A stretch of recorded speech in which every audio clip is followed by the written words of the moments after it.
عزیزان گرامی دیکھیے اللہ رب العزت روزوں کے بارے میں اللہ نے خود قرآن شریف کے اندر ارشاد فرمایا ہے۔ اللہ رب العزت ارشاد فرماتا ہے یا ایھا الذین آمنوا کتب علیکم الصیام کما کتب علی الذین من قبلکم لعلکم تتقون۔ اللہ رب العزت نے ارشاد فرمایا کہ اے ایمان والو، تمہارے اوپر روزے فرض کیے گئے جیسے کہ اگلے لوگوں پر فرض کیے گئے تھے۔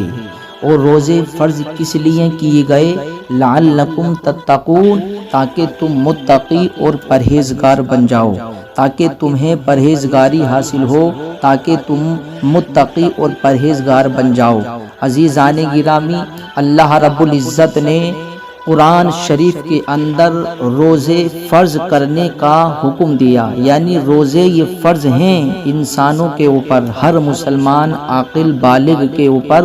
روزے فرض ہیں۔ اللہ نے مومنوں سے خطاب کیا کہ اے ایمان والو، غیر ایمان والوں سے خطاب نہیں ہے بلکہ ایمان والوں سے خطاب ہو رہا ہے۔ اور اللہ رب العزت نے بڑے پیار محبت سے پکارا کہ اے ایمان والو، اس لفظ کے اندر بھی کہ اللہ نے ایمان والو کہہ کے پکارا کہ اے ایمان والو، تمہارے اوپر روزے فرض کیے گئے۔ عزیزان گرامی، پھر اللہ رب العزت نے ارشاد فرمایا کہ روزے فرض صرف تمہارے اوپر ہی نہیں کیے گئے ہیں بلکہ اللہ نے خود فرمایا کہ تم سے پہلے کے امتوں پر بھی روزے فرض کیے گئے تھے، تمہارے اوپر ہی فرض نہیں کیے گئے، تاکہ کسی کے ذہن میں یہ سوال نہ آ جائے کہ روزے فرض ہمارے اوپر ہی کیوں کیے گئے ہیں۔ تو اللہ نے فرمایا کہ روزے صرف تمہارے اوپر ہی فرض نہیں کیے گئے بلکہ اگلوں پر بھی، جو تم سے پہلے کے لوگ گزر چکے ہیں ان کے اوپر بھی روزے فرض کیے گئے، اسی طریقے سے تمہارے اوپر بھی روزے فرض کیے گئے ہیں۔ اور روزے فرض اس لیے کیے کہ اللہ نے روزے فرض کرنے کی وجہ بھی بتا دی کہ روزے فرض اس لیے کیے تاکہ تم متقی بن جاؤ، تاکہ تم پرہیزگار بن جاؤ۔ عزیزان گرامی، واقعی میں روزہ رکھنے کے بعد انسان متقی اور پرہیزگار ہی بن جاتا ہے۔ آپ نے دیکھا ہوگا کہ روزہ رکھنے کے بعد انسان اللہ رب العزت کے بالکل قریب ہو جاتا ہے، یعنی اللہ رب العزت کی یاد میں رہتا ہے، ہم وقت اللہ کا ذکر کرتا رہتا ہے۔ روزہ رکھنے کے بعد پھر وہ ایٹومیٹک گناہوں سے خود بخود بچنا شروع ہو جاتا ہے، نہ وہ جھوٹ بول پاتا ہے، نہ وہ کسی کی چغلخوری کرتا ہے، یعنی جھوٹ بولنے سے بھی اسے ڈر لگتا ہے کہ یار میرا روزہ ہے، کسی کو برا بھلا کہتا ہے تو اسے ڈر لگتا ہے کہ میرا روزہ ہے۔ تو دیکھیے، روزہ رکھتا ہے انسان تو واقعی میں روزہ رکھنے کے بعد انسان اللہ رب العزت کے قریب ہو جاتا ہے اور وہ سارے گناہوں سے بچ جاتا ہے۔ اور واقعی میں روزہ ایک ایسی عبادت ہے کہ عزیزان گرامی، نماز پڑھنے سے انسان کو جنت ملتی ہے، زکوٰۃ دینے سے انسان جنت کا حقدار ہوتا ہے، حج ادا کرنے سے انسان جنت کا حقدار ہوتا ہے۔ لیکن روزہ ایک ایسی عبادت ہے، اتنا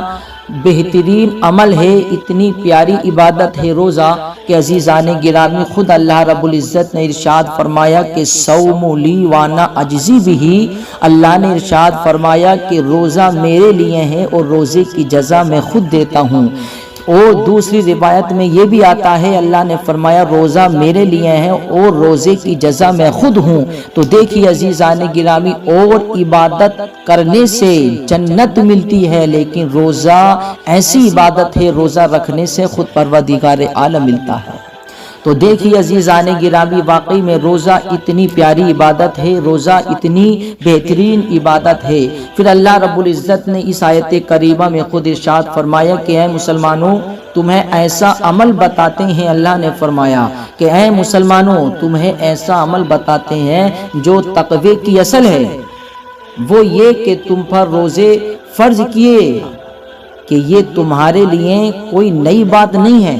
کبھی سوچیں کہ ہمارے اوپر ہی روزے فرض کیے ہیں، تو اللہ نے فرمایا نہیں، تمہارے اوپر ہی روزے فرض نہیں بلکہ تم سے پہلے اوروں پر بھی روزے فرض ہو چکے ہیں، جو تم سے پہلے کے لوگ گزر چکے ہیں ان کے اوپر بھی یہ روزے فرض ہو چکے ہیں۔ ارشاد فرمایا ایام معدودات کہ یہ گنتی کے دن ہیں، یعنی مقرر ہیں یہ دن، صرف رمضان کے مہینے میں روزے ہیں۔ سال میں 12 مہینے آتے ہیں تو 12 مہینوں کے روزے فرض نہیں۔ اللہ نے فرمایا ایام معدودات یہ گنتی کے دن ہیں، یہ صرف 30 دن ہیں جو تمہارے اوپر روزے فرض ہیں۔ پھر اللہ نے ارشاد فرمایا فَمَن كَانَ مِنكُم مَّرِيضًا أَوْ عَلَى سَفَرٍ فَعِدَّةٌ مِّنْ أَيَّامٍ أُخَرَ، اللہ نے فرمایا ہے کہ تم میں جو کوئی بیمار ہو یا سفر میں ہو، اللہ نے فرمایا کہ تم میں سے اگر کوئی بیمار ہے او علی سفرین یا سفر میں ہے فعدۃ من ایام اخر، تو پھر ان روزوں کی قضا کرے۔ یعنی اگر کوئی بیمار ہے تم میں سے تو ایسی بیماری کہ وہ روزے نہیں رکھ سکتا تو روزے کو چھوڑ دے، یا سفر میں ہے تو تب بھی روزے کو چھوڑ دے لیکن بعد میں ان روزوں کی قضا کرے۔ تو دیکھیے اللہ رب العزت نے خود فرمایا فَمَن كَانَ مِنكُم مَّرِيضًا، اگر تم میں سے کوئی مریض ہے، اگر تم میں سے کوئی بیمار ہے یا سفر میں ہے تو روزے کو چھوڑ دے اور بعد میں ان کی قضا کرے۔ وَعَلَى الَّذِينَ يُطِيقُونَهُ فِدْيَةٌ عَلَىٰ طُعَامِ مِسْكِينٍ، اللہ نے پھر فرمایا کہ اس کی اگر طاقت نہ ہو، یعنی اگر روزے رکھنے کی بھی طاقت نہ ہو، فِدْيَةٌ طُعَامُ مِسْكِينٍ، تو مسکین کا کھانا پیٹ بھر کر اسے کھلاؤ۔ یعنی اگر روزہ رکھنے کی بھی طاقت نہیں ہے تو مسکین کو ایک وقت کا کھانا کھلاؤ، مسکین کو پیٹ بھر کے کھانا کھلا دو۔ پھر اللہ نے ارشاد فرمایا فَمَن تَطَوَّعَ خَيْرًا فَهُوَ خَيْرٌ لَهُ،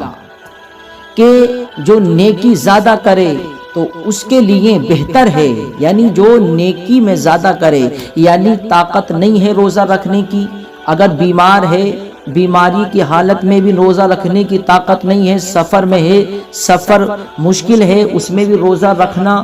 دشوار ہو رہا ہے، پھر بھی اللہ نے فرمایا اگر دشواری ہونے کے باوجود، طاقت نہ ہونے کے باوجود فَمَن تَطَوَّعَ خَيْرًا فَهُوَ خَيْرٌ لَهُ، جو نیکی میں زیادہ کرے تو اس کے لیے بہتر ہے، یعنی اس کے لیے اور زیادہ بہتر یہ ہے کہ وہ مشکل ہونے کے بعد بھی وہ روزہ رکھ رہا ہے تو اللہ رب العزت کی بارگاہ میں اور زیادہ اسے اونچا مقام حاصل ہو رہا ہے۔ پھر اللہ نے فرمایا وَأَن تَصُومُوا خَيْرٌ لَكُمْ إِن كُنتُمْ تَعْلَمُونَ، اور روزے رکھنا تمہارے لیے بھلا ہے اگر تم جانو، یعنی روزے رکھنا یہ بھلائی کی بات ہے، روزے رکھنا یہ اچھی بات ہے، تو روزے رکھ رہا ہے تو اچھی بات ہے، لیکن اگر ایسی بیماری کہ وہ روزے نہیں رکھ سکتا ہے تو ایسی بیماری میں روزے چھوڑنے کی اجازت، لیکن بعد میں ان روزوں کی وہ قضا کرے۔ عزیزان گرامی، تو واقعی میں اس آیت کریمہ سے یہ معلوم ہوتا ہے کہ اللہ رب العزت نے روزے فرض کیے ہیں، اور روزے فرض صرف ہمارے اوپر ہی نہیں بلکہ اللہ رب العزت نے پہلے کے لوگوں پر بھی روزے فرض کیے۔ ایام معدودات یہ گنتی کے دن ہیں، یعنی 11 مہینے کھاؤ لیکن 1 ماہ کے روزے رکھ لو، اس میں بھی تمہیں اتنی آسانی دی جا رہی ہے، یعنی 11 مہینوں میں صرف 1 مہینے کا روزہ رکھنا ہے، یعنی 12 مہینوں میں صرف 1 مہینے کا روزہ رکھنا ہے، 11 مہینے کھاؤ پیو اور صرف 1 مہینے تک روزے رکھو،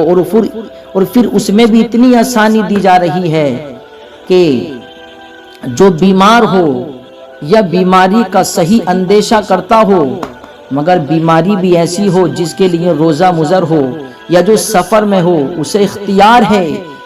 کہ رمضان میں روزہ رکھے یا نہ رکھے، آئندہ قضا کرے۔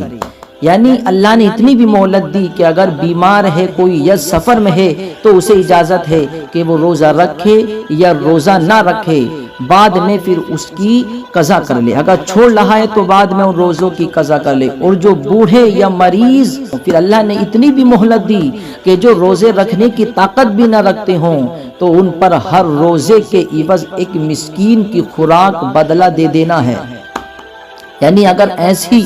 بیماری ہے یا اتنی طاقت نہیں، بڑھاپے میں پہنچنے کے بعد روزہ رکھنے کی طاقت نہیں ہے، اللہ نے اتنی بھی مہلت دی اگر روزہ رکھنے کی بھی طاقت نہیں ہے تو 1 مسکین کی خوراک کا انتظام کر دو، یعنی ایک مسکین کو کھانا کھلا دو تو تمہارا یہ فدیہ ادا ہو جائے گا۔ اور جو کوئی ہمت کر کے زیادہ کرے، یعنی اللہ نے پھر ارشاد فرمایا فَمَن تَطَوَّعَ خَيْرًا فَهُوَ خَيْرٌ لَهُ، جو ہمت کر کے نیکی میں زیادہ کرے، ہمت کر کے روزہ رکھے، ہمت نہیں ہے، طاقت نہیں ہے، سفر میں مشکل ہے، بیماری ہے، پھر بھی وہ ہمت کر کے روزہ رکھ رہا ہے تو اس کے لیے اور بھی اچھا ہے۔ تو اے مسافر اور بیمار، اگرچہ تمہیں روزہ قضا کرنے کی اجازت تو ہے، مگر بہتر یہی ہے کہ ہمت کر کے روزہ ہی رکھ لو۔ نیکی میں زیادہ کرو گے تو تمہارے لیے بہتر ہی ہوگا،